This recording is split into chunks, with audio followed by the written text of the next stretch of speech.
Happy Friday and welcome to Gulfstream today. ACACIA, Courtney, and Gabby Gaudet. Again, it is Friday, but Saturday, Gabby, we have a big weekend coming up. We do. Tomorrow we have plenty of stakes action, and I'm looking forward to several runners.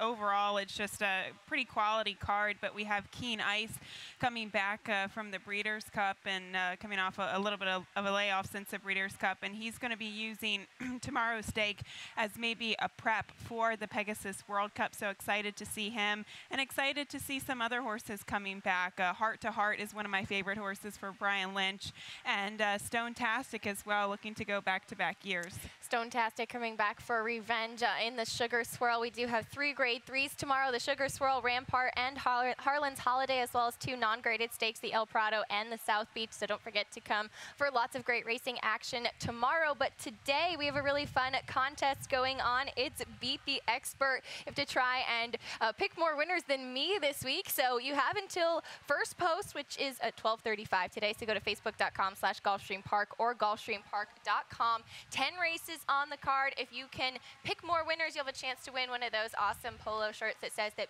you beat the expert. Don't forget to use hashtag #BeatTheExpert to let us know that you're playing. In addition to Beat the Expert, we have some good wagering opportunities for you today. The first race starts the 50-cent early pick 5. Two pick 5s today. Race number 2 is where the rolling super high 5 starts today. That's with any field of 7 runners or more, so keep an eye out for that throughout the day. And then race number 5 today is where the Rainbow 6 starts. Carryover building in that. Hopefully you can keep it going till tomorrow with all the good stakes action, more than $61,000. We rounded out in race number 6 with the late pick 5. Again, just a 50-cent wager. And that brings us to our card today. We'll start in race number 1. It's 1 mile, $12,500 non-winners of 2 event, 1 mile on the main track for the 3-year-olds. Again, this is where the early pick 5 starts, so we'll give you a quick look at my ticket in here. I did use 2 horses. You have a morning line 6-5 favorite with Bon Gusto, but the number 6 Eclipsado is the one taking all the money very early in the wagering. Did you have those 2 favorites in there? 2 horses in race number 2 with the maiden claiming event. I thought there were some question marks in the 3rd race. There's a lot of good horses, but each of them do have some reservations about them. So 4 horses in the 3rd race, and then 3 and 2 to round it out, $48. Did you use either of the favorites in the first race, Gabby? I actually went in a different direction here, but I do kind of respect them. I was taking a look at the number 5 High Dandy to start things off for Antonio Ciano. This was a horse I think you'll be able to get a good price on, and he did break his maiden against maiden $16,000 company a few starts back going the mile, but in the past 2 starts they've shortened him up to 6.5 furlongs and 7/8. I just think the longer the better for this type of horse. It can get him going, whereas it doesn't really look like he's a closing sprinter. I think he should be able to sit just behind the pace. That should kind of unfold in front of him. Well, I agree. I think that he'll definitely benefit from the pace in here. I think that Eclipsado has some speed. Bon Gusto, the 1, will be forwardly placed from the rail as well. I did land on Eclipsado just based off of form. Not the best performance last time out. Was pretty well beaten to be 5th, but I think it's going to be that speed play. If they don't get locked up in some sort of pace duel, it looked like Eclipsado just might be the better one. I also like him at the mile. I respect High Dandy. And then Bon Gusto is coming off of a little bit of a layoff, too. And Eclipsado, I do like this horse, too. Looking at his form, though, he's never really quite been this distance on the main track, and last time out he did show speed and faded, but sometimes it's a double-edged sword. A case sometimes when these speed horses get more distance, they can sustain that speed more so than 7 furlongs. Sometimes they're just going to be showing the similar performances as they show at shorter distances, and they show speed and kind of stop. So I was a little bit scared of if he can get the distance, but I like him a little bit too. The 1 Bon Gusto to the inside. Kelly Breen, he doesn't really do this quite often, talking about turf to dirt and this type of drop in class. He's 0 for 3, but it's not a big sample size. So it's a hard horse to really be confident in, but I think you must, as you did, use him protectively in the pick 5. You do have to, and this one, he won very impressively 2 starts back. That was on a sloppy track at Monmouth, taken off of the turf. Most of his recent races in the past couple have been on the turf. Nick Juarez actually stood up in the saddle, geared him down in the stretch there. He still won by 7, much the best that day, but again, it was a wet track, and he doesn't look like a for sure lock in here based off of the price, and he certainly will take some money, I think, as we get closer, but definitely favorites you have to use, but maybe be a little bit wary of in the opener. As we move to race number 2, it's 5.5 furlongs on the main track, a maiden claiming with tags of $12,500 for the 2-year-old fillies.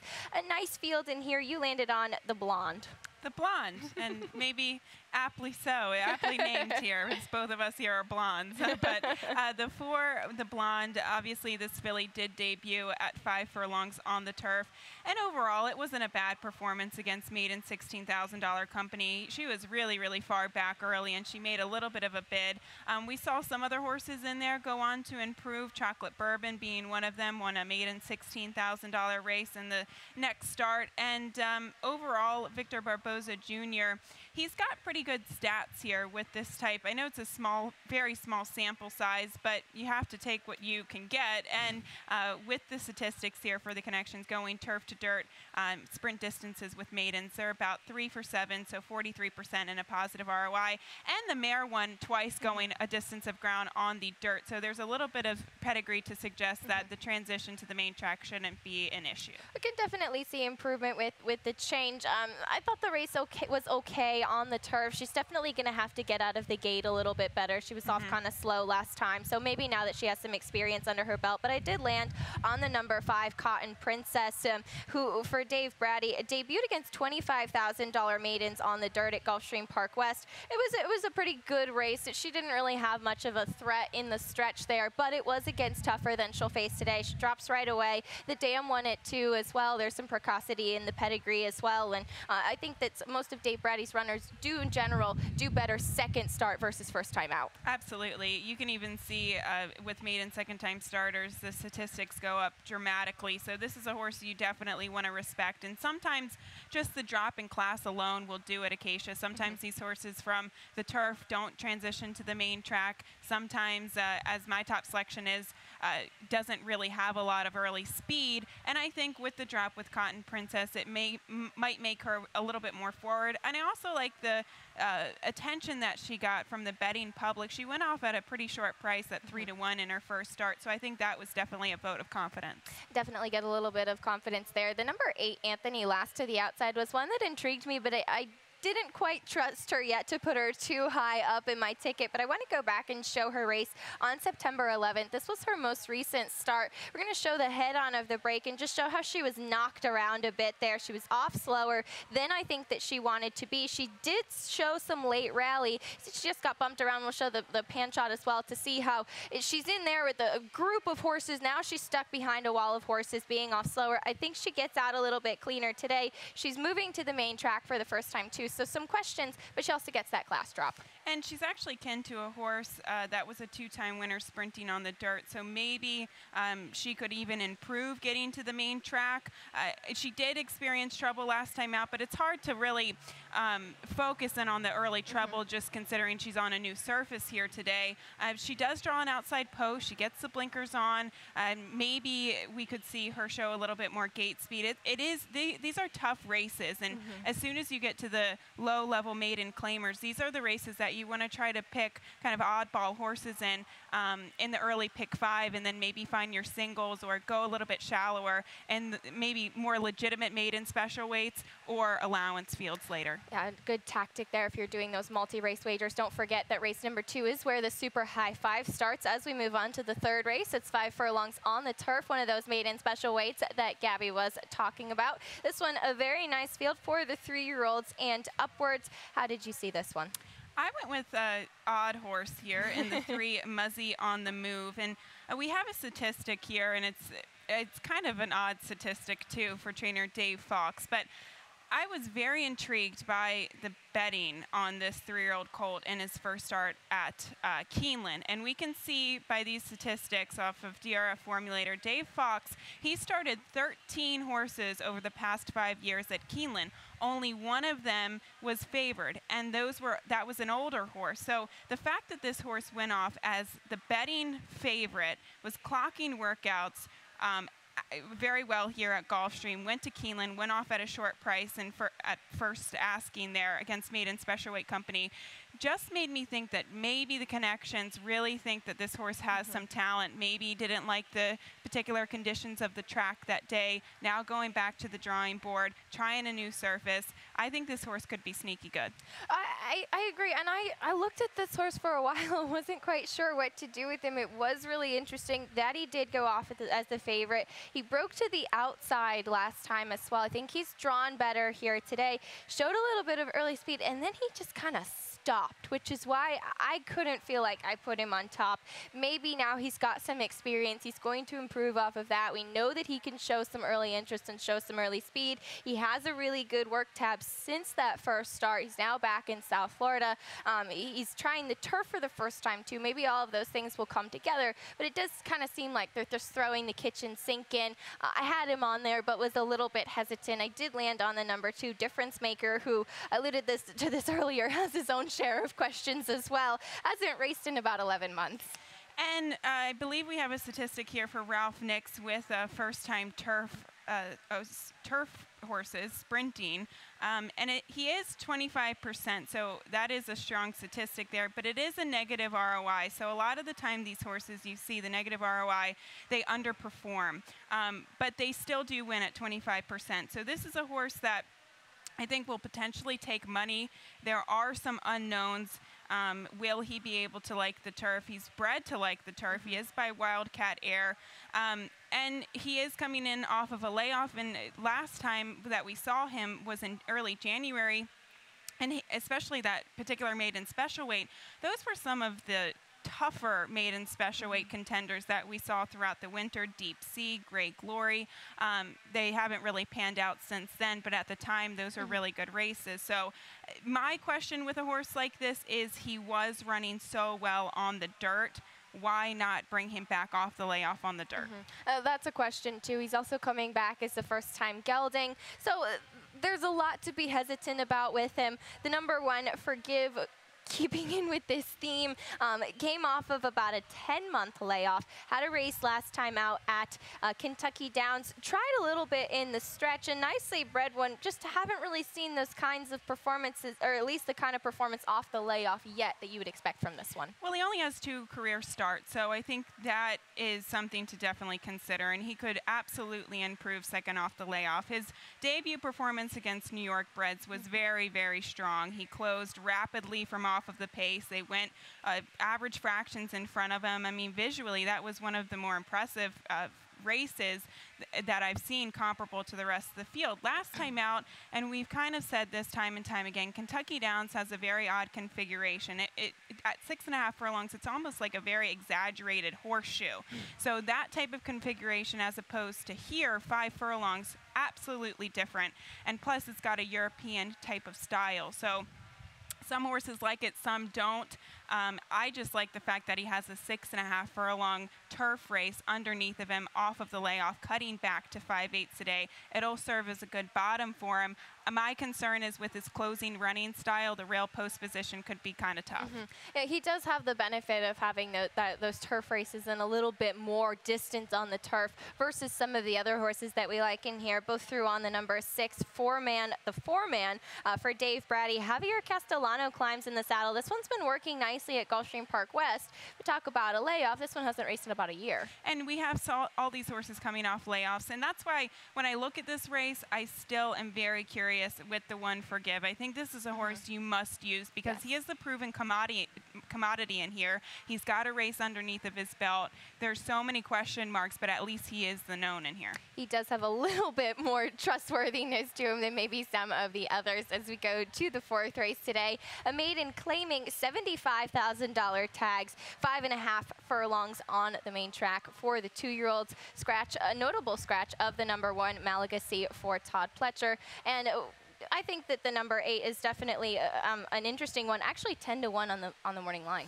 And we should be, unfortunately, I think the odds are going to go off a little bit lower than that, especially with the scratch of that key horse, the one of Todd Pletcher's to the inside. So classic move, I don't think you'll get the as advertised price with that key scratch. But this horse does get Lasix for the first time, and I think that that's key because he did show an early interest in his first start. He was bet by the public, going off at 2-1. But honestly, sometimes when we see the Todd Pletchers or the Tony Dutrows or the Shug McGahees of the industry ship into Maryland and ship into Laurel, they often get bet just from their name alone. So sometimes it's hard to gauge with money on first-time starters for those connections at Laurel. But the fact that he showed speed and stopped that abruptly makes me, and the fact that he has Lasix today for the first time, I feel like they've kind of fixed whatever problems might have happened in debut. And that was an okay race. We saw Inner Rears, the third-place finisher, come back and win a maiden special weight. The fourth-place finisher come back and win a maiden special weight. A couple of others won out of that race with surface changes and drops in class. So that was a pretty productive race. It was productive, and I really like Shug McGahee's runner's second time out as well. He's bats at about 25%, just looking at quick stats there with their second race. And this is technically going from special weight to claiming, but this is a tough claiming race. It's also for a high tag as well. I don't really see it as a drop in class either, and I agree. I think that the Lasix is going to be key for this horse, but I landed on the number 4, I Want Mo, who also showed some early interest in his debut. This was at Gulfstream Park West at the end of November. It showed a little bit, weakened a bit at the 8th pole, but I think still held on pretty gamely and gets a jockey change to Javier Castellano today. Nicely bred one for Eddie Plisa Jr. And I thought he did the vast amount of the dirty work in his first start. Visually, I was impressed by that performance too, because he was kind of in between horses early on, and it's hard to ask a horse like that to sustain that type of speed when you're going in between horses, to have enough energy in the final couple of or in the stretch there. So no doubt that he did fade. I like the fact that he's getting a bit of a class relief, and this is a class relief, I think, especially with the scratch of the one Malagasy and the presence of other horses just coming out of kind of mediocre performances. I have to ask you why you decided to put the number 7 Stun on. I think it's a long shot here. And you see this distance. Okay, so 5.5 furlongs. Stun has tried 4 starts on the turf course, only 1 try on the main track. And that race was actually a few starts back in early November. They tried to go a distance of ground. He showed speed and faded very abruptly. But Taprit was the winner. He won Saturday's pulpit, or last Saturday's pulpit stakes when it was taken off the turf. I don't think this horse wants to go long. So if he can maybe stalk or be a closing sprinter, that might be better. He's a long shot in a race that I wasn't over the moon about some of the shorter prices. 15-1 morning line, as I said, scratch in there, so you might get a good price on Gabby's second choice. We'll take a quick break. When we come back, we'll see Gabby's Rainbow 6 ticket. Don't forget, just a 20-cent wager. January 28th at Gulfstream Park, an icon takes flight. The world's richest thoroughbred horse race. 12 of the sport's finest horses. One race. $12 million on the line. Watch, wager, witness. Go to PegasusWorldCup.com for more.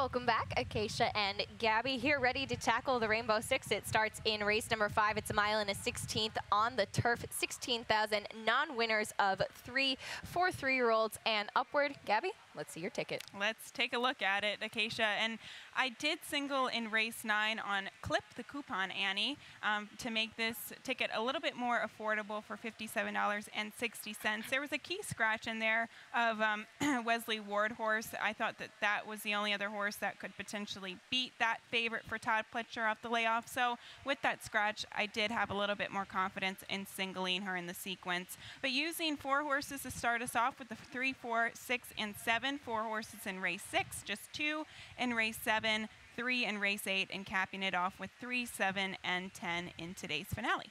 Well, Clip the Coupon, Annie definitely does look to be the one to beat, undefeated in her 3 starts, so we'll see if she can get the job done in the 9th race today. But here in the 5th race, I'm glad to see that you went with the number 7, Golden Point, as well, trying to get this one home. And I think the class relief is definitely something you have to pay attention to. Last time out did face Starter Allowance Company at Churchill Downs, and it just was an average performance. But I was kind of honing in on the race 2 starts back when he was a good second behind $30,000 claimers. He really hasn't faced this level of competition in quite some time. The problem with him in here is that he does look to be a little bit dependent on the pace, and the pace seems to be a bit murky. It's a bit questionable too, because you have the number 5, Nick's Danger, who has shown speed in the past. He came from off the pace, way off the pace last time. And then you've got a horse like Big City Heart, who might show some speed as well, but the pace scenario does seem a bit suspect. But if you look at Golden Point, I just think he's run against better and been successful against better. He had that second against $30,000 condition claimers 2 back. He also won here at Gulfstream in April against $50,000 optional claimers. Again, that was back in April, so it was a while ago, but he has performed well against better, and that's kind of what I'm going off of as well. The number 3, Dynamic Decision, is another one who has been running pretty solidly last time. Last 2 races have been in second, so seems to like to run in second, which is where I put him. But I do want to show this last race on November 16th at Gulfstream Park West. He was the number 4 that day. Showed some speed, but had some company right after the break. He took back a bit, and he made a move on the final turn. Crazy Bull, the winner that day,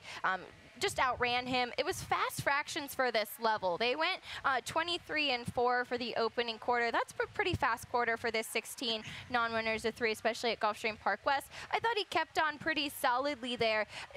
I definitely think he has a chance to run well again, even if that doesn't mean a win.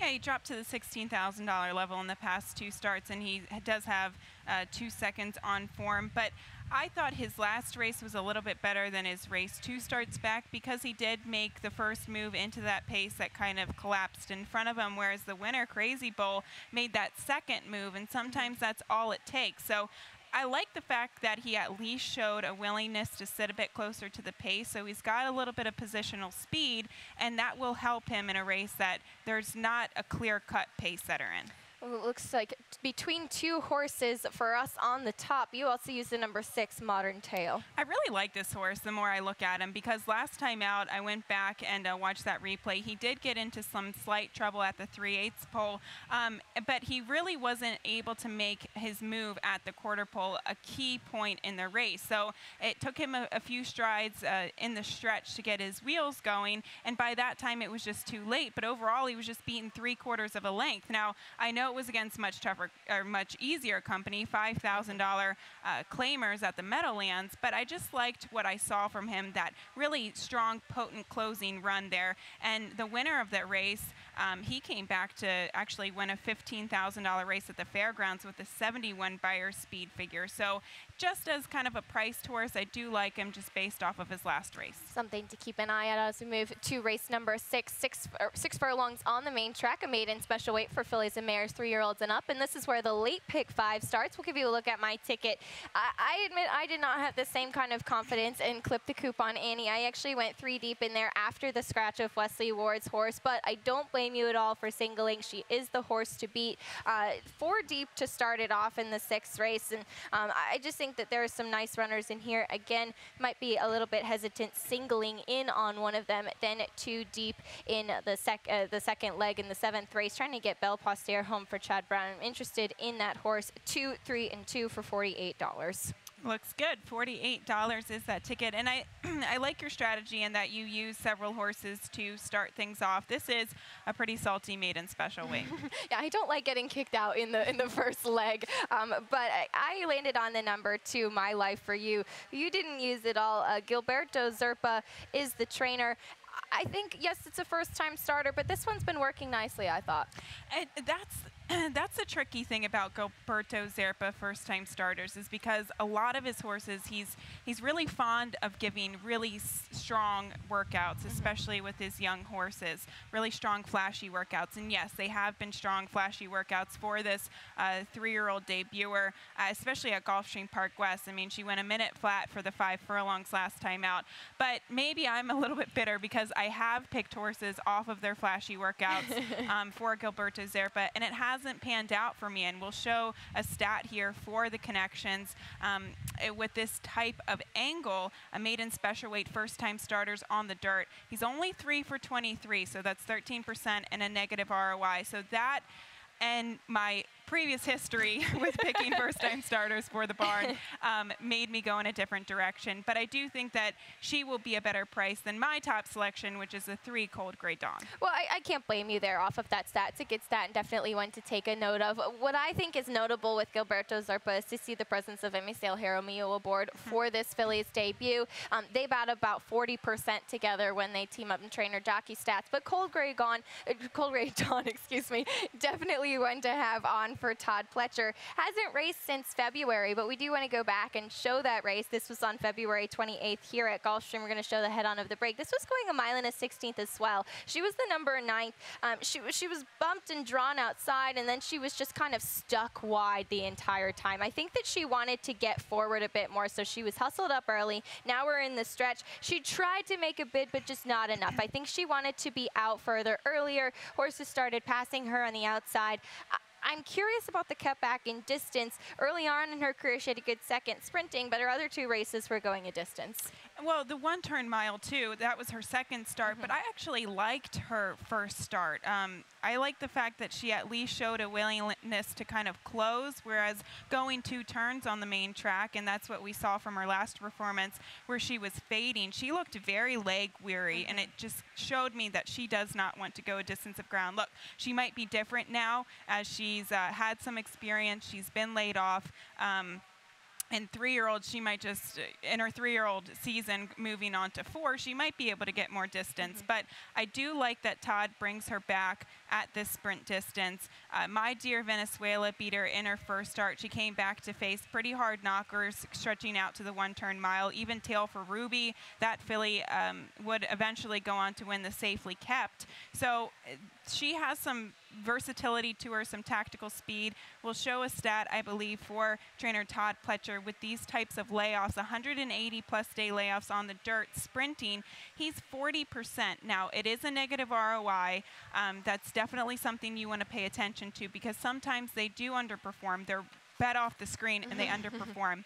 But he wins so frequently with these types of horses. He does, and he runs a lot. He's got a pretty big sample size even for such a specific stat. So that's something to take into account as well, but he knows how to do it the right way, so definitely understandable for that. He does have another horse in here, first-time starter, the number 5, Harper's Smile.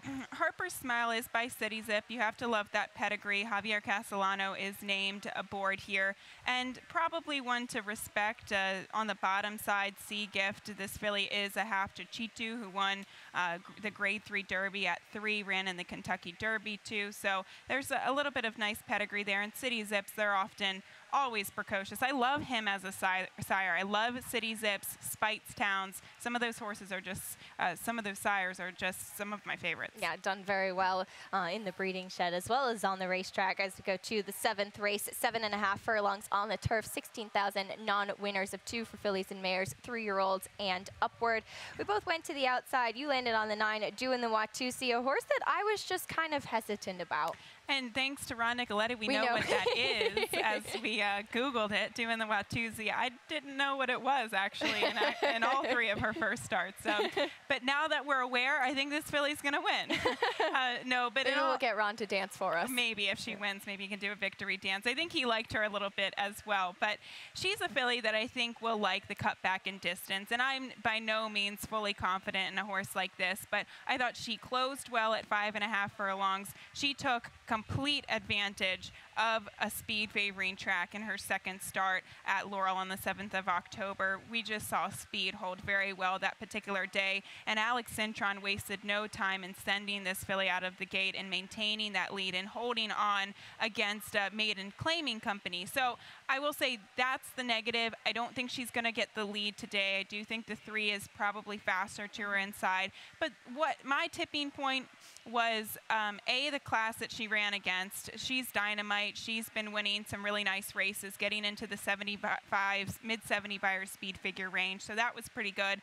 And I think this is a good distance for her. I think 7.5 furlongs is just the perfect distance, as she doesn't look to want to go too far, but she also is not really a 5 furlong sprinter. Definitely not a sprinter. This might be the right one for her. A reminder that 7.5 at Gulfstream is in fact 2 turns, but it is a little bit less distance than what she's been running her first 2 starts. So that might be the key. I did land on the number 10 Belle Poster for Chad Brown.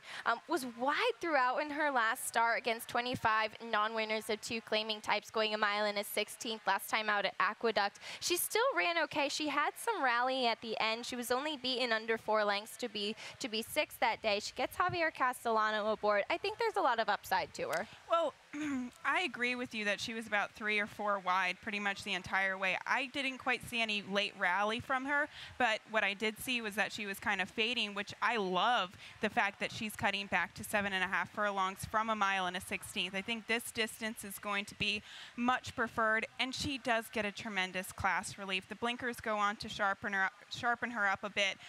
She's one that you definitely have to respect. Definitely have to respect. We want to give a quick stat on trainer Chad Brown in the past 5 years on the turf, mid-level claiming at Gulfstream Park. And he does win 24%. He doesn't really run too many of these types of horses. I mean, oftentimes we see Chad Brown turf horses, and they're either maiden special weight, allowance, graded stakes, stakes company. So only 25 in the past 5 years. It is a negative ROI, and this filly, she doesn't have a tremendous amount of speed, and she breaks from the way outside. So those were 2 negatives, but again, you have to respect her off of her class relief. Respect on the class relief. We use the number 2 Breakaway, who's cutting back in distance as well. Last 3 starts were in the money finishes. Quickly, we're going to show you her most recent start. 90-to-1 shot led most of the way in this race. There was a big gap at 2 second. Breakaway was stuck wide in the 5 or 6 path as she's trying to close. Rallied, I think she hung a little bit in here. I think it was kind of that she just didn't want to end up going by. She's a number 5. You see just how wide she is. Looks like she just keeps coming and coming and coming. And then, yes, she's had a tough trip. She's traveled a lot of ground. But every time it looked like she might just surge by, she kind of stops a little bit. She doesn't seem to want to pass that horse that much, so that's why I put her in second again. And she is 1 for 21 on form, especially on the turf primarily. So that was the tipping point for me, where I did put her in the kind of backwards on my top 4 here, and as do you. She's consistent, but she consistently loses. I will say one positive thing about that race, yes, Mongolia, a horse that I was kind of interested in that day, she was a price, but she was dropping technically from pretty much allowance company. So I do think that she was beaten by the better horse. Beaten by the better horse that day as we go to the 8th race, a mile and 3/16 on the turf, allowance optional claiming for fillies and mares, 3-year-olds and up. Nice field in here. You landed on the number 2 Lead Along. Lead Along for trainer Bill Mott, and we'll show a stat here for Bill Mott with these this particular angle. Second off the layoff, going a distance of ground, and on the turf against allowance company. So a really specific stat. He's done it a lot, 50 times actually. He wins at 20% and a positive ROI. Belmont had a nice-looking winner on yesterday's card in Patterson Cross. So the barn is doing well so far in South Florida. And this 4-year-old filly, I just think the longer the better, and she definitely wants a firm going, which is what she gets today. And that's a great stat to take note of when it's so specific. And there is still a good size sample, a good ROI as well. But I landed on the number 1 Quant, and I want to go back and show this most recent race on November 27th. I just liked this performance, showed some early interest in the stretch run. I do wonder if this was almost maybe some jockey error or maybe just hesitancy by the horse. It almost looks like she lost her spot to run twice. She steadied a little bit. She's the number 3. Each time it looks like there she steadies a bit as the 5 goes by her. Looks like she's going to go to the outside. Then she doesn't really have the confidence to go. I think now she's got some experience under her belt. She moves on a bit when she's got space. I don't know if she really likes to be so behind horses. She went wire to wire in her maiden win. I wonder if that's where she needs to be. Well, that's the question, because even going back and watching the replay in the early stages of the race, and you always have to question, did Christophe Clement give Irad some instructions and, hey, don't go to the lead, or was it just on his own accord? But he immediately took a hold of this filly, exiting the gate, and they didn't go. Nobody was going. I mean, everybody wanted to take back, and she did as well, whereas I think she's a little bit more effective when she's on the lead. She draws the rail post position, and honestly, I think that's probably the best thing to do from an inside post, because we saw it be tremendously problematic coming down the stretch because all those fillies were stopping in front of her, whereas if she was on the lead, she wouldn't have been caught in that situation. Exactly. She did actually break her maiden at 1.25 miles at Belmont, which I think is worth noting too. Talk about longer the better. It looks like distance is no problem for this one. No, she should be excellent with this distance, and she has the pedigree to suggest. So there was one other horse that I was interested in the 11 Future Show to the outside for Horacio de Paz, and I was a little bit tough on her last time out, I will say, because I said, you know, this is an absolute bet against last time, because I was so disappointed by her performance prior to the layoff. That day, I didn't see any bit of an excuse for her. She was beaten at 90 cents to the dollar. She saved every bit of ground under Trevor McCarthy, and she just couldn't fire. But that was preceded by a pretty sizable layoff, and I thought it was a good race coming off the layoff. She was beaten by a filly named Cambodia, who came back to take a 2 other than allowance optional claimer down at the fairgrounds, getting a 90 by her speed figure for that victory. So that was a strong winner, a strong race for this filly if she can improve second off the layoff. Definitely a shot to move forward as we go to the 9th race today. 6 furlongs on the main track, an allowance optional claiming for fillies and mares, 3-year-olds and upward. We both land on the number 5. Clip the coupon, Annie. I believe this was your single. This is the single, and fingers crossed here. I was trying to find a single throughout, you know, the sequence, and this is the one, especially with the scratch of BANREE to the inside for Wesley Ward. I had a little bit more confidence in her. She was precocious. She showed that she could show speed and fire at first asking. I think she could probably do the same off of the layoff. She was well backed by the public, but we did see in all of her 3 career starts and victories, they were pretty productive races.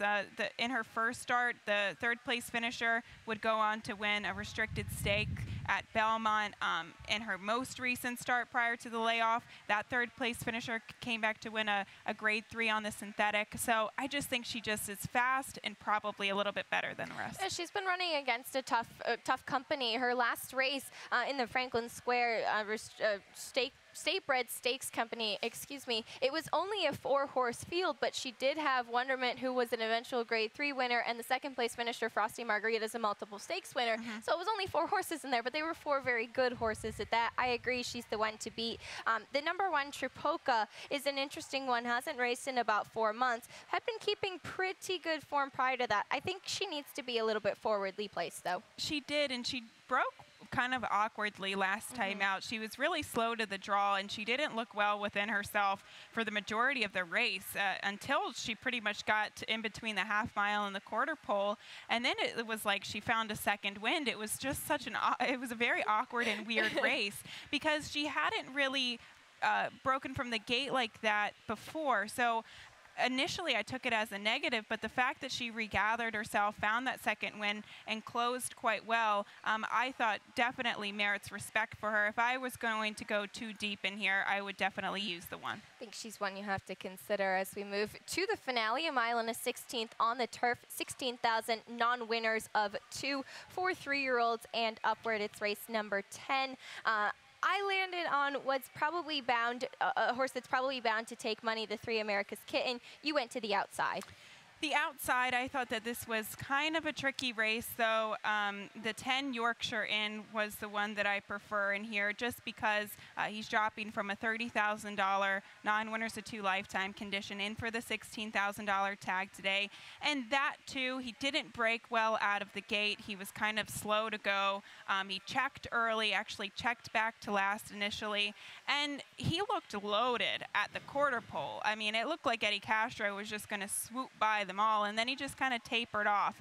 But the fact that he showed a little bit of an interest at a key point of the race and is dropping in class made me a bit interested in him today. I can understand that. He's one I threw on as well in the America's Kit in the 3 and actually 9 to 5 on the morning line. Probably going to take money just because of the connections with Mike Maker. Louis Sai is going to be in the saddle. This one ran an allowance company last time out, going a mile and 3/8 at Churchill. Showed a little bit of early and then was just wide and didn't have anything in the stretch. I think maybe a little bit too long and a little bit too tough. Too tough, and this is the type of drop that you definitely look for. Allowance company to that $16,000 tag. But we often say this time and time again, if a horse isn't competing at that level for the Ramseys, for Mike Maker, they're going to get aggressive because they do it and they win. It's kind of the get-out race, and oftentimes they win with this type of horse. So one you must use in the pick 5 and the pick 6.